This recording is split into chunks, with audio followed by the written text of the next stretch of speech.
about that moment when you look yourself right in the eye, then you say, I wanna dance, the music's got me going and nothing that can stop how we move. Halo teman-teman dan ibu dosen, shalom dan salam sehat untuk kita semua. Jumpa lagi bersama saya Nining Angel Apalem dengan NPM 1214201200157, mahasiswa Universitas Kristen Indonesia Maluku, angkatan tahun 2020, Fakultas Kesehatan, Program Studi Keperawatan. Pada video saya kali ini, saya akan menjelaskan terkait dengan sistem gangguan kardiovaskular, defek septum ventrikel, beserta dengan asuhan keperawatannya. Untuk itu, jangan lupa untuk saksikan. Sesuai pada video awal yang sudah saya katakan tadi mengenai dengan defek septum ventrikular, merupakan penyakit jantung bawaan yang paling sering ditemukan, baik sebagai defek tunggal atau komponen dari penyakit jantung lain yang lebih kompleks.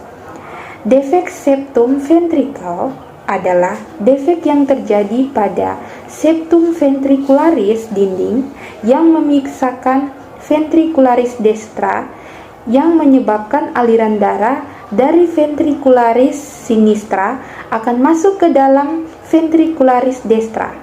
Darah yang kaya akan oksigen akan dipompa ke paru-paru yang menyebabkan jantung bekerja lebih. Dari hasil pengkajian yang sudah saya lakukan pada seorang anak dengan inisial T berusia 15 tahun, masuk rumah sakit dengan keluhan badan terasa lemah, capek, dan sesak nafas saat melakukan aktivitas. Frekuensi nafas anak dengan inisial T yaitu 23 kali per menit dan menggunakan otot bantu nafas irama, serta irama nafas yang tidak teratur. Tekanan darah dari si klien yaitu 110 per 80 mmHg. Suhunya yaitu 36,5 derajat Celcius, serta pernafasannya yaitu 102 kali per menit. Dari hasil diagnosa dokter, klien mengalami penyakit jantung bawaan atau yang biasa disebut dengan ventricular septum defect. Identitas dari pasien yaitu namanya anak berinisial T, umurnya 15 tahun, agama Kristen, jenis kelamin perempuan, status belum menikah, pekerjaan pelajar pendidikan SMP, suku bangsa Sula, Indonesia, alamat Fagudu, Kepulauan Sula, tanggal masuk 10 November, tanggal pengkajian 10 November 2021, nomor registrasi 30, diagnosa medis yaitu penurunan curah jantung. Identitas dari penanggung jawab adalah nama Nyonya N, umur 46 tahun, hubungan dengan pasien sebagai ibu, pekerjaan dokter. Pada hasil pemeriksaan fisik, keadaan umum pasien yaitu kompas mentis, tingkat kesadarannya sadar penuh, GCS-nya 15, matanya 4, verbalnya 5, psikomotornya 6. Pada bagian kepala, kulit kepala jejas lesi, kulit kepala terlihat bersih, matanya refleks pupil jelas, kemudian hidungnya bentuk simetris, tidak ada sumbatan, kemudian mulut dan giginya simetris, gigi lengkap, mukosa bibir kering, wajahnya simetris serta lesi jejas. Pada bagian leher bentuk simetris, kemudian pada toraks, paru-parunya, infeksinya yaitu pergerakan dada simetris, palpasinya pergerakan simetris, kemudian perkusinya sonor, okultasinya bunyi ronci. Pada jantung, infeksinya bentuk simetris, palpasinya tidak ada nyeri tekanan, kemudian perkusinya reguler, okultasinya terdengar bunyi S1, S2, tunggal reguler, S3, S4 tidak terdengar murmur. Sedangkan abdomennya, infeksinya umbilicus tampak datar masuk ke dalam, kemudian hernianya tidak nampak. Palpasinya tidak teraba massa, serta nyeri tekanan. Hypernya tidak teraba. Perkusinya sifting serta dullness. Auskultasinya bising usus normal yaitu 8 kali per menit. Kemudian pernium dan pektum tidak ada. Genetialnya tidak ada. Ekspertinasnya yaitu status sirkulasi. Pada hasil analis data DS-nya klien mengatakan sesak nafas. Data DO-nya keadaan klien nampak lemah. Nadinya 102 kali per menit. Tidak ada teratur dan lemah. Sedangkan respirasinya yaitu 23 kali per menit. Tekanan darahnya 110 kali per menit. Kemudian pemberian nasal kanul dan terapi O2. Etiologinya yaitu ketidakefektifan pompa jantung, sedangkan problemnya yaitu penurunan curah jantung.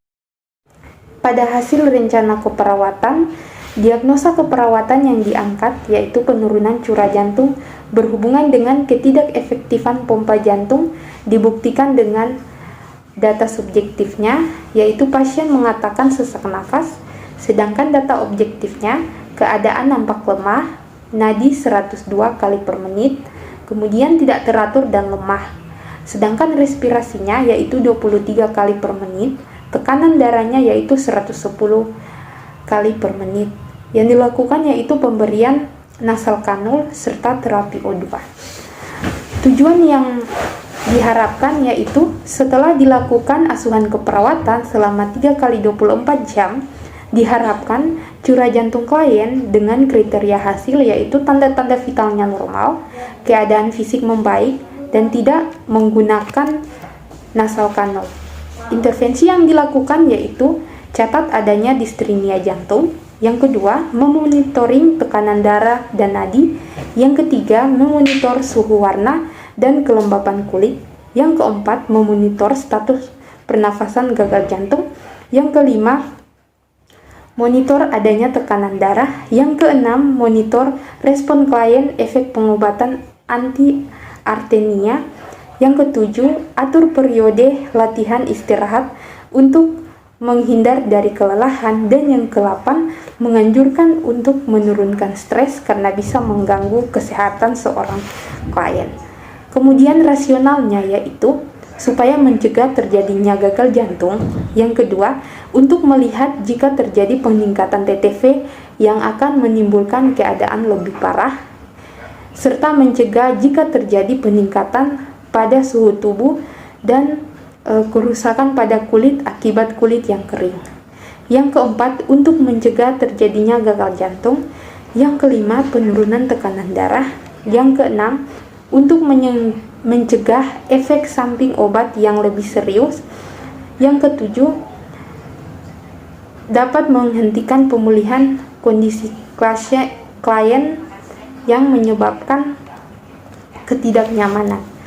Evaluasinya yaitu S-nya, klien masih mengatakan hal yang sama, sedangkan O-nya, klien nampak lemah dengan tekanan darah 110 per 80 mmHg, nadinya 102 kali per menit, RR-nya 23 kali per menit, kemudian pemberian nasal kanul.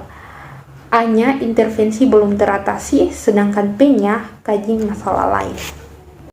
Hasil implementasi, diagnosa pasien penurunan curah jantung pada tanggal 10 November 2021 jam 9.00 waktu Indonesia Timur, catat adanya distrenia jantung. Yang kedua, monitor tekanan darah dan nadi. Pada tanggal 11 bulan November 2021, memonitor suhu warna dan kelembapan kulit. Yang kedua, memonitor status pernafasan jantung. Yang ketiga, monitor adanya tekanan. Pada tanggal 12 November 2021, yang pertama, monitor respon klien efek pengobatan anti-arteri. Yang kedua, atur periode latihan istirahat untuk menghindari dari kelelahan. Pada tanggal 13 November 2021, jam 11.59 waktu Indonesia Timur, menganjurkan klien untuk menurunkan stres. Pada evaluasi, dari hasil pengkajian, Dari tanggal 10 sampai dengan 13 November 2021 dilakukan pengkajian 4 kali 24 jam. Evaluasinya yaitu S. Klien masih mengatakan hal yang sama. O-nya, klien nampak lemah, tekanan darah 110/80 mmHg, nadinya 102 kali per menit, RR-nya 23 kali per menit. Pemberian nasal kanul masih tetap, dan A-nya intervensi belum teratasi, P-nya kaji masalah lain. Terima kasih.